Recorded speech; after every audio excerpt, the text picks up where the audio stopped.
대제사장의 속죄 사역과 관련된 세 가지 요소가 있다고 말씀을 드린 바 있습니다.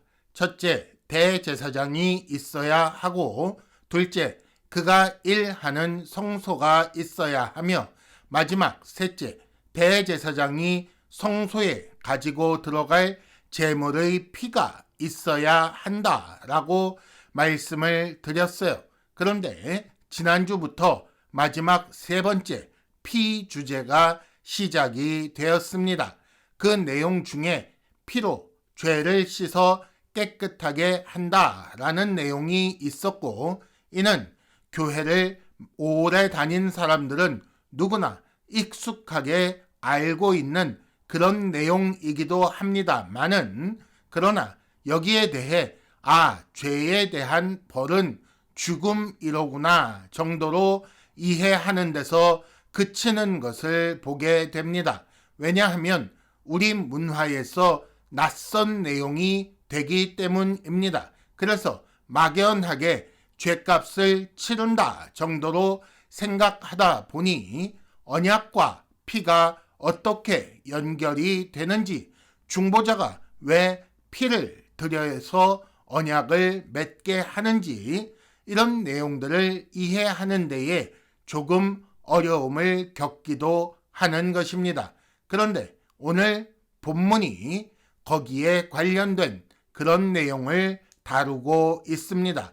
오늘 본문은 히브리서 9장 15절부터 22절까지 말씀인데, 구조를 나누어서 보자면 세 부분으로 볼 수가 있습니다.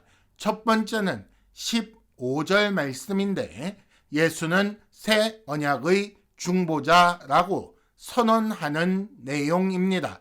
관련된 내용은 오늘 끝나지 않고 다음 시간으로 이어지는데, 그 전체 내용에 대한 머릿말처럼 서론처럼 예수는 새 언약의 중보자라고 선언하는 내용이 15절에 담겨 있습니다. 이어서 16절과 17절은 유언과 죽음의 관계를 설명하고 있습니다. 그런데 이 부분은 우리가 가지고 있는 성경으로는 개역 개정판 성경을 통해서는 이해하는 데에 어려움을 겪게 됩니다. 그리고 마지막으로 18절부터 22절을 한 덩어리로 볼 수가 있는데, 여기서는 첫 언약과 피의 관계를 말하고 있습니다. 이 세 부분으로 나누어서 이해를 돕기 위해 역순으로 세 번째부터 그 다음에 두 번째 부분을 거쳐 15절을 설명하는 순서로 진행하도록 하겠습니다. 먼저 18절부터 22절까지 단락을 첫 언약과 피의 관계라고 제목을 붙일 수가 있겠습니다. 예수께서 중보하신 새 언약뿐 아니라 예수 이전의 첫 언약도 18절 보면 피 없이 세운 것이 아니다 라고 말씀하고 있습니다. 언약은 새 언약도 첫 언약도 반드시 피가 있어야만 한다라는 그런 말씀이 되겠습니다. 그리고 19절과 20절에서 그 예를, 첫 번째 예를 들고 있는데, 배경은 출애굽기 24장입니다. 하나님과 출애굽한 이스라엘 사이에 언약식이 맺어지는 그런 내용인데, 이 언약식을 통해 하나님은 이스라엘의 하나님이 되시고 이스라엘은 하나님의 백성이 되는 그런 내용이 지금 여기서 피 없이 세운 것이 아니다라는 내용을 증명하기 위한 예시로 주어지고 있습니다. 그리고 21절과 22절은 레위기에 명령된 장막, 성소와 그 내부 기물의 정결 예식에 관한 말씀을 예로 들어서 피 없이 세우지 못한다, 피 없이 세운 것이 아니다라는 말씀을 증명하고 있습니다. 그 중에 먼저 출애굽기 24장이 배경이 되는 그 언약식의 내용이 피와 어떻게 관련이 되는지 보겠습니다. 하나님은 이스라엘을 구원하셔서 애굽에서 나오게 하시고 하나님의 능력과 또 하나님께서 구원하실 만한 마음이 있으신 것을 보여주시면서 이스라엘 백성들을 시내산까지 인도하셨습니다. 그리고 출애굽기 20장부터 보면 하나님의 율법을 반포하시는 것을 보게 됩니다. 이는 하나님이 왕이 되시는 그런 나라의 법을 소개하고 있는 것입니다. 하나님께서 왕이신 나라, 이런 법을 가진 나라, 그 나라의 백성이 되겠는가라고 출애굽기 24장에서 질문하고 거기에 대해 백성들이 예, 그렇게 하겠습니다 라고 답을 하자 결국 언약을 맺고 하나님은 이스라엘의 왕이 되시고 이스라엘은 하나님의 백성이 되시는 그런 장면이 소개가 되는 것이지요. 하나님과 사람, 창조주와 피조물의 관계가 이제 왕과 그의 백성이 되는 그런 모습이 여기에 나옵니다. 이런 언약에 피가 있어야만 했다라는 거지요. 피가 어디서 등장합니까? 오늘 말씀 19절에 보면 모세가 그 두루마리와 온 백성에게 피를 뿌렸다라는 말씀이 나오고 있습니다. 그리고 그 다음에 21절, 22절에서 장막, 성소에서 사용하는 기물들의 정결 예식에 대해 예를 들고 있는데 거기서 피가 어디서 나옵니까? 피를 왜 뿌린다고요? 22절 율법을 따라 거의 모든 물건이 피로써 정결하게 된다. 피 흘림이 없으면 사함도 없다라고 말씀하는 것을 보게 됩니다. 이전에 죄로 말미암아 하나님 앞에 부정하게 여겨졌던 물건들이 피 뿌림을 통해 정결하게 된다는 그런 말씀입니다. 그러면 자연스럽게 추정할 수 있는 것이 앞서 19절과 20절에 소개된 그 언약식 때에 왜 백성에게 피를 뿌렸을까요? 그들의 죄를 사하여 정결하게 하려는 것입니다. 죄인이고 하나님 앞에 부정한 자들에게 피를 뿌려 그 죄가 사함받았다라는 것을 보이시고 그 일을 통해 정결하고 거룩한 신민으로 거듭나게 하시는 것입니다. 만일 이스라엘 백성들이 이렇게 언약을 통해 하나님의 백성이 되겠는가라는 질문에 아니요 라고 했다면 피를 뿌릴 필요가 없었을 것입니다. 그러면 그들은 그저 죄인이요 부정한 자로 남았을 것인데 하나님의 백성이 되겠다고 하니 피를 뿌려 죄 씻은 표를 갖게 하시는 것입니다.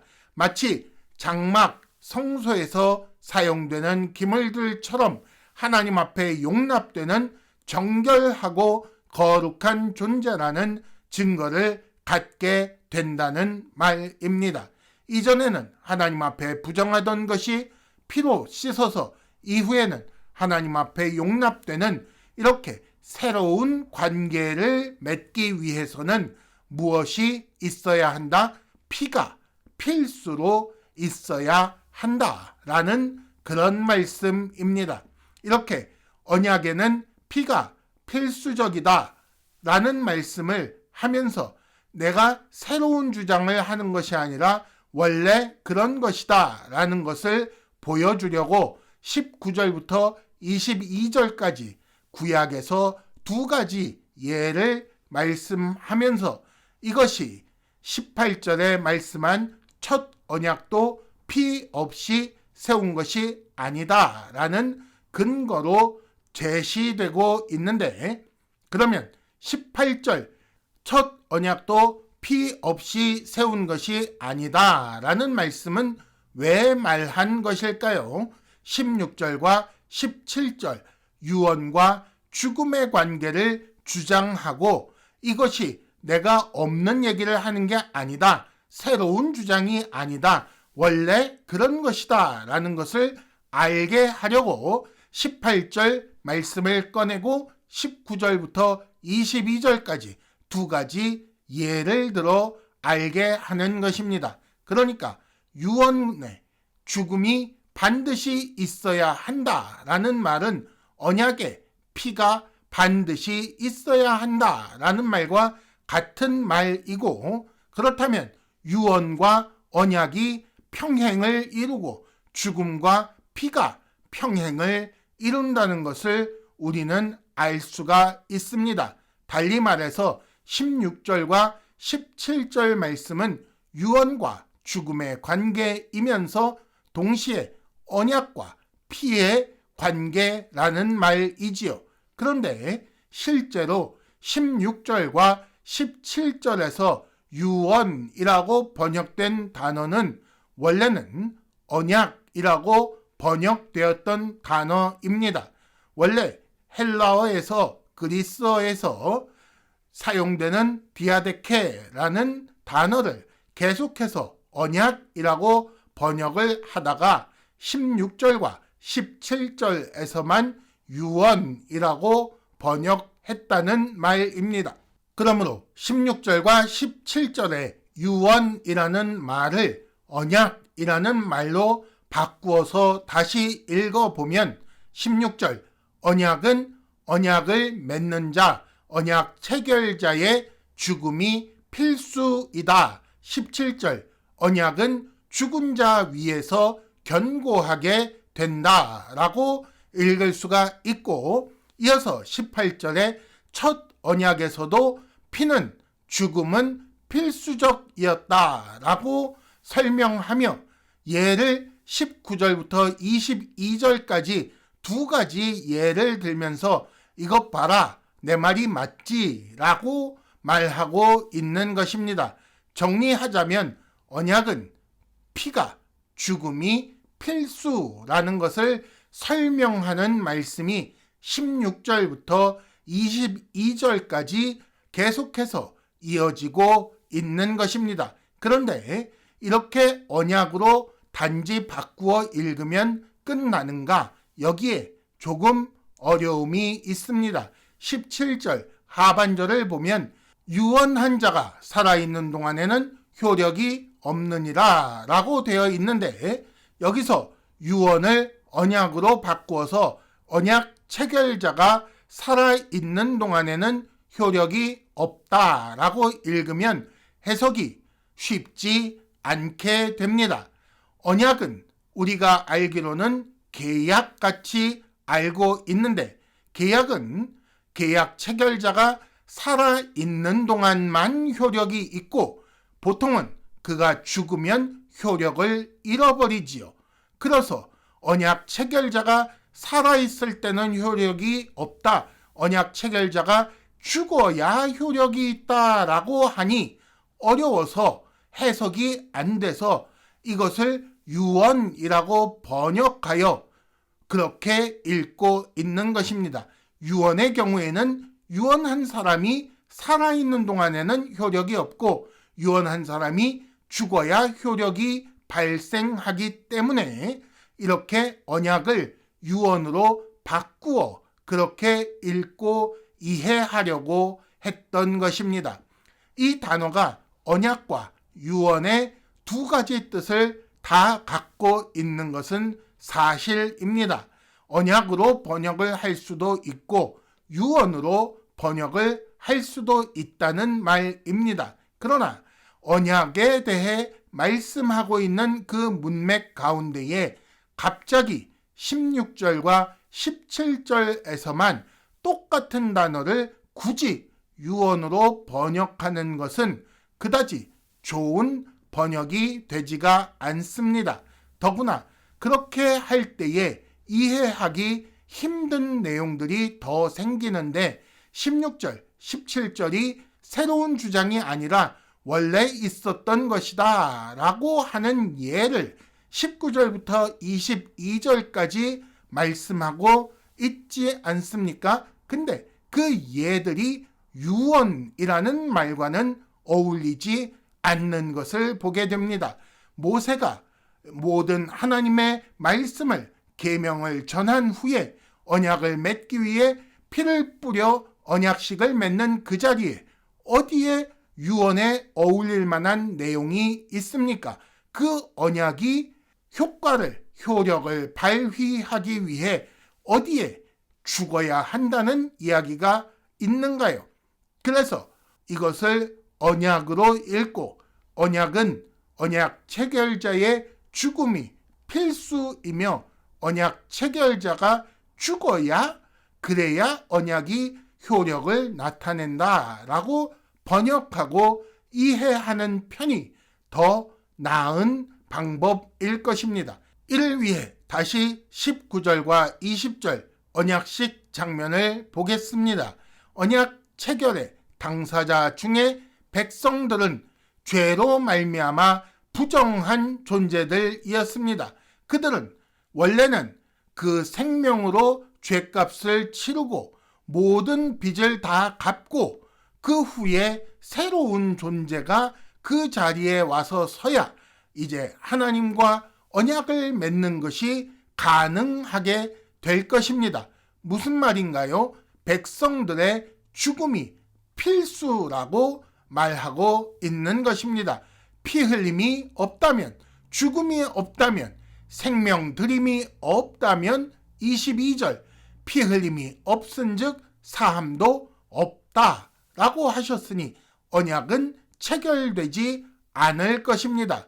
그 또한 21절 말씀에 장막에서 사용되는 그릇에 물건에 부정함을 어떻게 씻는다고 했어요?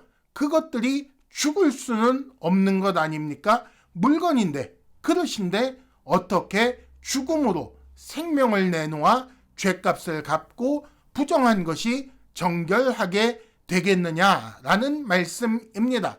이렇게 두 경우 다 죽음이 반드시 필요하나 도무지 죽을 수 없는 그런 상황이니 다른 방법이 필요한 것입니다. 그것이 무엇일까요? 세부 사항을 이렇게 살펴보고 희미하게라도 의미를 이해하게 되었으니 이제 15절부터 읽으면서 정리하여 내용을 분명하게 파악하도록 하겠습니다. 14절까지 말씀의 내용은 대제사장 예수께서 하늘 성소에 들어가 자기 피를 들여 속죄하셨고 그렇게 해서 자기 백성들을 정결하게 하셨다라는 그런 말씀이고 15절 이로 말미암아 그는 새 언약의 중보자가 되셨다. 그는 이런 일들을 통해 새 언약이 체결되도록 하신 분이시다라고 말하고 있습니다. 예수는 죽고 부활하고 승천하여 그래 하늘에 가셨으니 하늘 성소에 들어갔다는 것까지 이해를 하겠다. 근데 그게 어떻게 언약을 중보하는 언약이 체결되게끔 하는 그런 일이 되는가에 대해서 이는 이후로 설명을 합니다. 15절 이는 첫 언약 때에 범한 죄에서 속량하려고 죽으사 부르심을 입은 자로 하여금 영원한 기업의 약속을 얻게 하려 하심이라. 설명하기를 하나님께서 전 인류 중에 얼마를 선택하여 부르셨지요? 그들을 부르심을 입은 자라고 하고 있습니다. 그런데 그들은 예수로 인해 맺게 될 새 언약 이전에 첫 언약에 속한 때에 죄인이었고 그 범한 죄를 씻어야 새로운 언약을 맺는 것이 가능하지요. 그래서 죄에서 속량하려고 죽으셨습니다. 그 결과 새 언약을 체결하여 영원한 기업을 약속으로 받게 되었다. 새 언약에 약속하신 것을 이제 물려받게 되었다라고 15절에서 말씀하고 있는 것입니다. 그런데 죽음을 통해 중보한다고? 이게 무슨 말인가? 16절, 원래 언약은 언약 체결자의 죽음이 필수적입니다 라고 설명이 이어지는 것이고, 17절, 언약은 언약 체결자가 살아있을 동안에는 효력이 없습니다 라고 설명하고 있는 것입니다. 그럼 언약 체결자인 언약을 맺으려고 하는 백성들이 죽어야만 하는데 그 죽음이 필수인데 어떻게 죽은 백성이 언약을 체결할 수 있겠는가? 이 내용을 이해하도록 하기 위해 옛 언약 때의 예를 들어서 설명하기를 18절, 첫 언약도 피 없이 세운 것이 아닙니다. 19절, 20절, 출애굽기 24장 언약식 때 피를 뿌리지 않았습니까? 백성들이 죽는 대신 다른 생명을 드리지 않았습니까? 라고 설명하는 것이고, 그러면 언약 체결자인 백성 대신에 다른 피를 드려도, 다른 생명을 드려도 괜찮은 것인가? 라는 질문이 나올까봐 21절, 22절 장막 성소에서 사용되는 기물들을 보십시오. 그것들이 자기 스스로 생명을 드릴 수가 없지 않습니까? 자기 스스로 피를 흘려 그 죄를 씻을 능력이 없지 않습니까? 그러나 다른 생명을 죽여 그 피를 뿌려 그 기물들을 정결하게 하고 하나님 앞에 거룩하게 하는 것 아니겠습니까? 이처럼 하나님의 백성들을 향해 피를 뿌려서 죄 위해 생명을 드렸다는, 죄를 씻었다는 표로 삼고 정결해진 증거로 삼았던 것 아닙니까? 이처럼 언약을 위해, 새로운 언약을 맺기 위해 예수의 피를 부름받은 자들에게 뿌려 죄값을 치렀다는 증거로 삼고, 그 결과 하나님과 부름받은 자 사이, 하나님과 하나님의 백성 사이에 새로운 언약이 맺어지게 되는 것이고, 예수는 이를 위해 일하신 그는 새 언약의 중보자이신 것입니다. 첫사람 아담 이후로 온 인류는 죄인이요 하나님 앞에 부정한 자들입니다. 하나님과 관계가 깨어져 하나님의 저주의 대상일 뿐입니다. 그런 자들이 다시 하나님이 왕이신 나라의 백성이 되려면 기존에 깨어진 옛 언약이 아니라 새로운 언약을 맺어야 하는 것이고, 이를 위해 기존에 지은 죄를 씻을 생명을, 피를 드려야 하는 것입니다. 하지만 우리는 죽어도 그 죄를 다 씻지 못하며 새로운 존재로 하나님 앞에 설 수 없는 것입니다. 마치 성소에 드려지기 위해 만들어진 온갖 물건들도 그 자체로는, 스스로는 정결하게 될 수 없어서 다른 생명의 피를 흘려 그 피를 뿌려 정결하게 되는 것처럼 우리를 위해서도 예수의 피가 뿌려져야 정결하게 되는 것이고 하나님과 언약을 맺을 수 있게 되는 것입니다. 그래서 예수는 새 언약의 중보자입니다.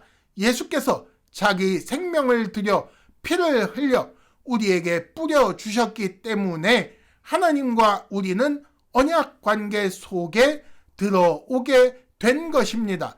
이를 다르게 표현하면 이제 하나님과 우리는 단순히 창조주와 피조물이 아니요 심판주와 심판의 대상이 아니라 왕과 그 왕의 다스림을 받는 백성이 되었다는 말입니다. 이것이 하나님께서 스스로 낮추어 우리에게 주시는 큰 복이요, 처음에 아담을 지으셨을 때 계획한 하나님 나라의 모습인 것입니다. 그런데 아담은 하나님을 배신하고 언약을 파기하였고, 그럼에도 불구하고 하나님은 아들 예수의 피까지 흘려가며 우리를 새 언약의 백성이 되게 해 주신 것입니다.